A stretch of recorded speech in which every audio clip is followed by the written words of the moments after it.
Hi, and welcome to English-Fabule. Are you learning English? Great. Let's learn English with a very interesting story. Don't forget to subscribe, like, and comment. Let's get started. The air was heavy and cold in the basement. It was a dark night in July 1918 in a city called Yekaterinburg. The royal family of Russia, the Romanovs, were sleeping. Suddenly, loud noises woke them up. Soldiers came to their rooms. They told the family to get ready and go downstairs. There was much confusion and fear.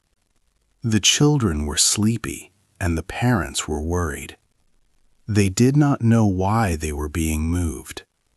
A sense of dread filled the small, damp rooms. They were led into a cold, empty cellar.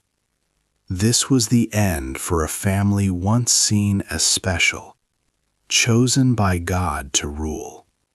How did they come to this terrible place? For 300 years, the Romanov family ruled Russia. They lived lives of great wealth and power. Palaces shone with gold. Their clothes were rich, and their parties were grand.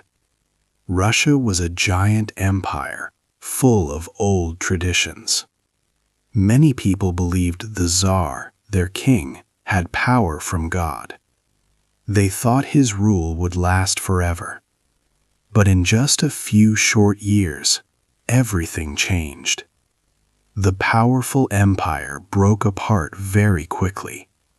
This great change was bloody and full of pain. This book will tell the story of this huge collapse. We will see how a dynasty that ruled for so long could disappear in mere days. What secrets led to this quick end? What kind of madness took hold of the country's leaders? What deep hunger for change or power burned among the people? The answers will show a time of great change, betrayal, and a fight for survival. We will look closely at the events that led this royal family to a dark basement. We will explore the reasons behind the revolution that forever changed Russia and the world. It was a time when the old ways were destroyed and a new, harsh future began. This story is about a powerful family and its end, a time of immense change and unforgettable events.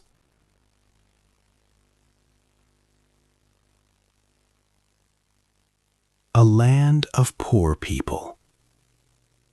Before the big war, Russia was a land of sharp differences. The Tsar and his family lived a life of great wealth. They had huge palaces, beautiful clothes, and much food. But most people in Russia were very poor. They were farmers, called peasants, who worked hard on the land. Many did not own the land they worked. Instead, a small number of rich people owned most of it. About 0.5% of the population owned a quarter of all the land. Life was also hard for workers in cities.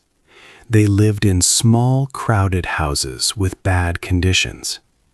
In one city, St. Petersburg, many families shared one apartment. 6 people often lived in one room. There was no clean running water, and trash was everywhere. Workers spent long hours in factories, often 10 to 12 hours a day, 6 days a week. It was easy to get hurt or even die because safety was poor. Their pay was very low, and they often faced harsh discipline from their bosses. These bad conditions made people angry and unhappy. The Tsar, Nicholas II, believed God chose him to rule. He thought all Russian people loved him. He did not want to make big changes that could help the poor. This made many people lose trust in him.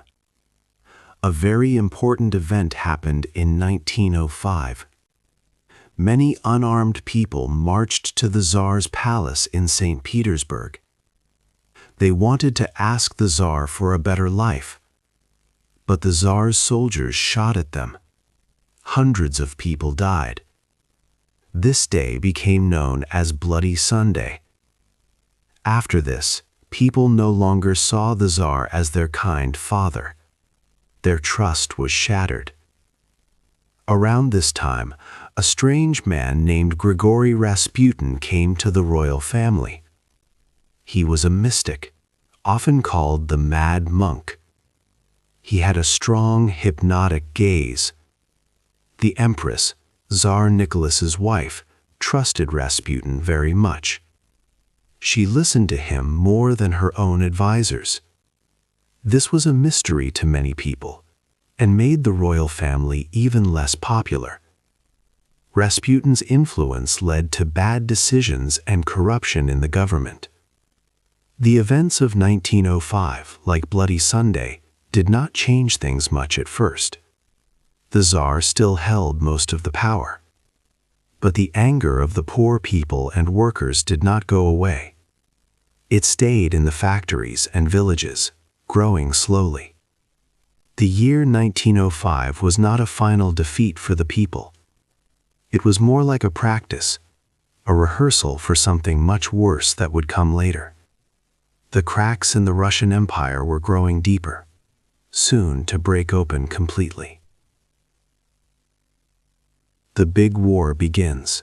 World War I began in August 1914. Russia was not ready for such a big fight. Soldiers went to the front lines without enough weapons or even proper shoes. Many did not even have a rifle. They were told to wait for others to die so they could take their guns. This caused great fear and deep sadness for the soldiers. The psychological toll was heavy. Many felt they were not valued, just expendable. By late 1916, Russia had lost almost 5 million men, either killed or captured. This huge number of losses broke the army's spirit. In 1915, Tsar Nicholas II made a fatal mistake. He decided to lead the Russian army himself, leaving his palace to go to the front. This was a job far too big for his skills. From that moment, people blamed him directly for all the army's defeats and the terrible losses. He left the government in the capital city in the hands of his wife, Tsarina Alexandra. She was not well liked by the people, and her German background made many suspicious. Tsarina Alexandra's German origin made many Russians believe she might be helping Germany, Russia's enemy. Her close advisor was Grigory Rasputin, the mystic monk with hypnotic eyes. Many saw Rasputin as an evil man who caused corruption. His strong influence on the Tsarina led to many bad decisions in the government and poor choices for important jobs. This only made the people's anger grow, and they lost trust in the royal family even more. As the Tsar stayed at the front, the capital city, Petrograd, started to fall into chaos. The war made food shortages much worse, and basic supplies were hard to find. Prices went up quickly, sometimes 4 times what they were before the war, and people struggled greatly to buy what they needed. Working-class women spent many hours each week standing in long lines just to get a piece of bread. Rumors spread through the city. People whispered about treason and German spies working against Russia from inside the government. These talks made many people turn against the Tsar and the royal crown. The anger against the government grew very strong. Even some loyal nobles realized something had to change. In December 1916, a small group of them decided to take drastic action. They invited Rasputin to a house and killed him. This assassination was a desperate act. They hoped his death would save the monarchy and bring back order and trust. However, it was already too late. The royal family had lost too much support, and the deep wounds in Russia would not heal. The end of the Tsar's rule was now very near. 4. The Tsar leaves. It was February of 1917. The people of Petrograd were tired and hungry. There were severe bread shortages in the city. Women, who spent many hours waiting for food, started to protest in the streets. Soon, workers from factories joined them. The protests grew bigger each day, showing how unhappy people were with the Tsar and the war. Tsar Nicholas II, far away at the war front, ordered his soldiers in Petrograd to stop the protests. He told them to shoot if needed. But the soldiers, many of whom were also tired of the war and seeing their own people suffer, did not obey. This was a turning point. Instead of shooting the protesters, some soldiers turned their guns on their own officers. This act was like igniting a fire that spread quickly. More soldiers joined the people, and the Tsar's power in the capital quickly fell apart. The Tsar tried to return to Petrograd by train, but it was stopped by revolutionaries. Generals and members of the parliament met him. They told him that to save Russia, he must abdicate his throne. On March 2, 1917, Tsar Nicholas II signed a paper giving up his power for himself and his son. He named his brother, Grand Duke Michael, as the new Tsar. But Michael knew he had no support from the people. He also refused the crown. In a single afternoon, 300 years of Romanov dynasty rule ended. There was no longer a Tsar in Russia. A new group, called the Provisional Government, formed to try and lead the country. But at the same time, councils of workers and soldiers, known as Soviets, had also grown powerful. They represented the ordinary people. This created a power vacuum. Russia now had two groups trying to rule, and the people had tasted a new kind of freedom. No one was truly in charge, and the future of the country was very uncertain. Two groups want power. After the Tsar left, Russia had a strange and confusing situation. Two groups wanted to rule the country, creating a period called dual power. On one side was the Provisional Government. This group was made of rich liberals and leaders from the old parliament, the Duma. They believed Russia should become a free republic with a new constitution. They tried to keep order, but they hesitated to make big changes like ending the war or giving land to peasants. On the other side were the Soviets. These were powerful councils of workers and soldiers that formed in cities like Petrograd. They had strong support from ordinary people and controlled many aspects of daily life. Many workers and soldiers trusted the Soviets more than the Provisional Government because the Soviets promised to solve their most urgent problems: an end to the war, land for farmers, and enough food for everyone. Into this chaotic time, Vladimir Lenin returned to Russia. He had been living outside the country, but Germany helped him come back in a special, sealed train. German leaders hoped he would make Russia even weaker and force it to stop fighting in the war. Lenin arrived like a bacillus of change, ready to destroy the old order. He led a group called the Bolsheviks. He promised peace, land, and bread to the people, a message that quickly gained wide support. The summer of 1917 was a very difficult time for the provisional government. They continued fighting in World War I, but the Russian army was exhausted and losing morale. Soldiers did not want to fight anymore, and many simply left the front lines. The government launched new military offensives, but these failed miserably. Then, in August, General Kornilov, a right-wing military leader, tried to take control of the government in a military coup. He wanted to stop the revolution and create a strong military rule. But his plan failed. The provisional government, in its weakness, had to ask the Bolsheviks and the Soviets for help to stop Kornilov's forces.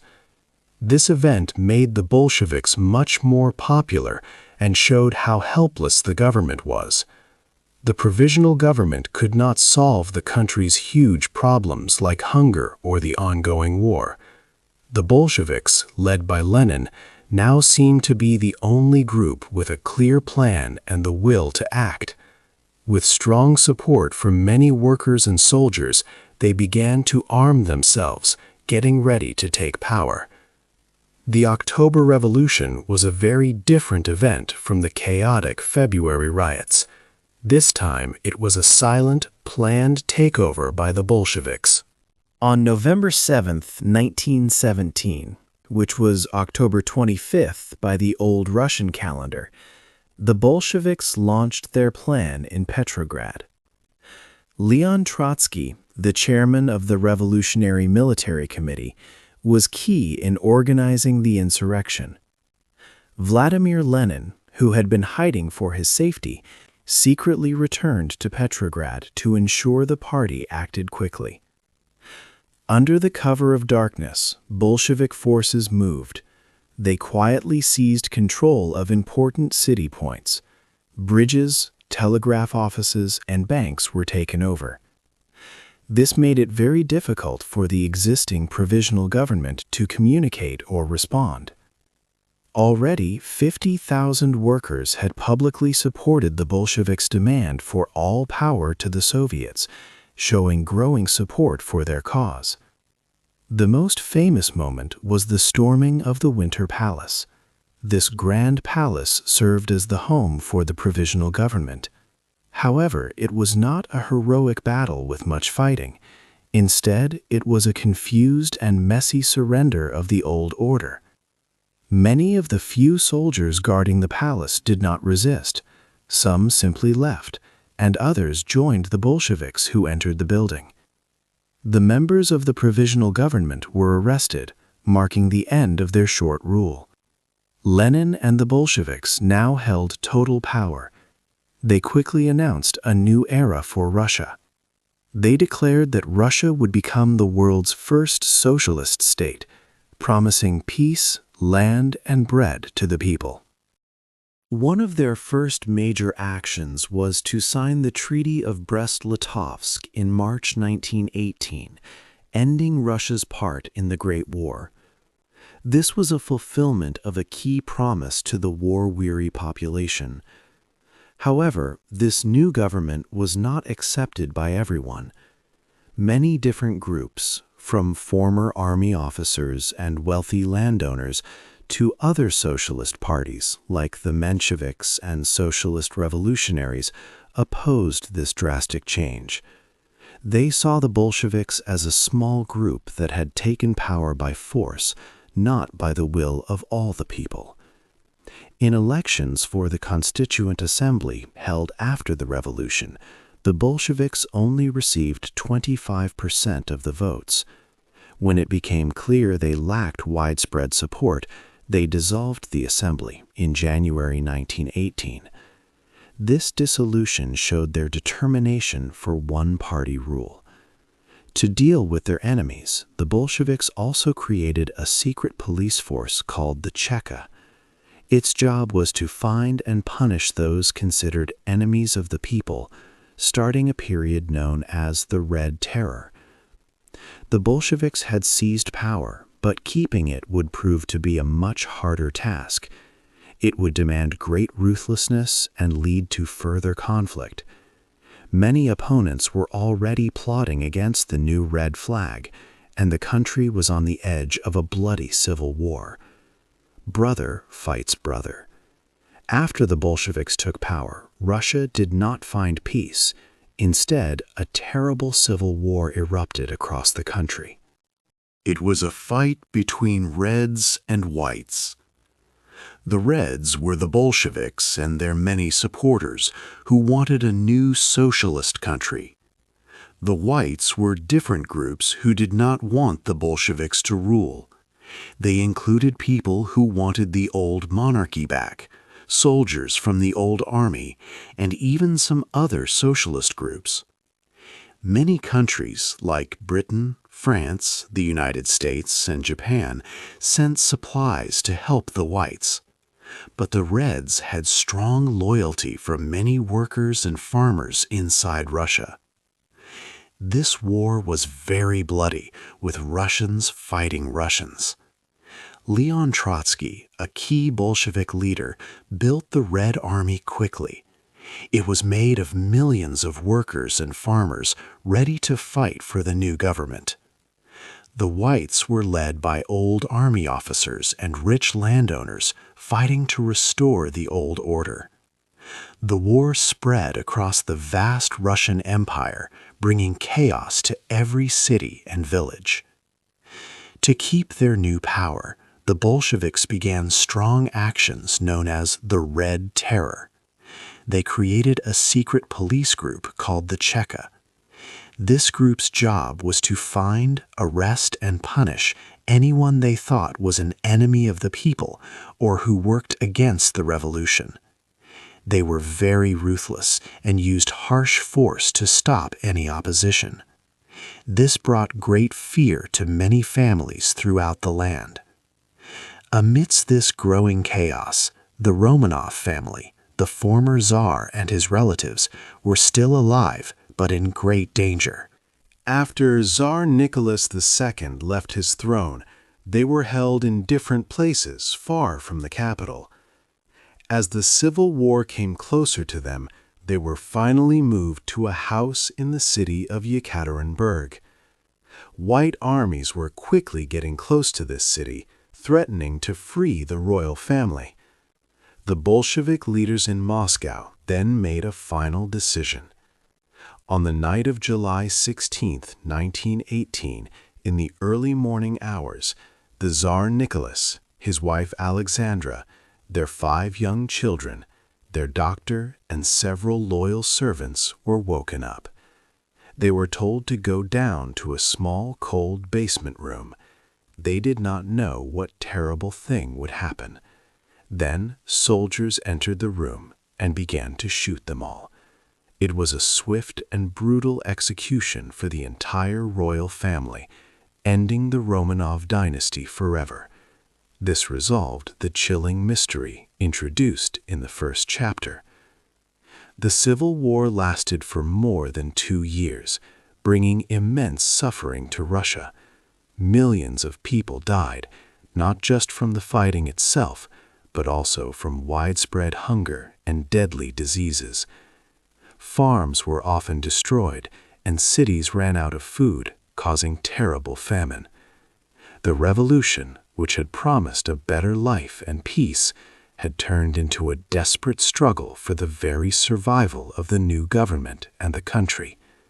To win this long and bloody fight, the Bolsheviks had to become even harsher and more powerful than the Tsar's government they had replaced. This conflict left Russia utterly devastated and changed it forever. A new country. The Civil War ended and the Bolsheviks had won. They began to build a new country from the old Russian Empire. In 1922, they brought together many regions under one flag. This created the Union of Soviet Socialist Republics, or USSR. It was a very big country, the world's first socialist state, built on the ideas of Vladimir Lenin and the power of the workers. Soon after, in 1924, Vladimir Lenin, the main leader of the Bolsheviks and the founder of this new state, died. His death caused a big power struggle within the party. Lenin had not clearly chosen who should lead next, which led to fierce competition. Two important figures wanted to take control: Leon Trotsky and Joseph Stalin. Trotsky was a famous speaker and a smart military leader. He believed that the revolution should spread quickly to other countries around the world.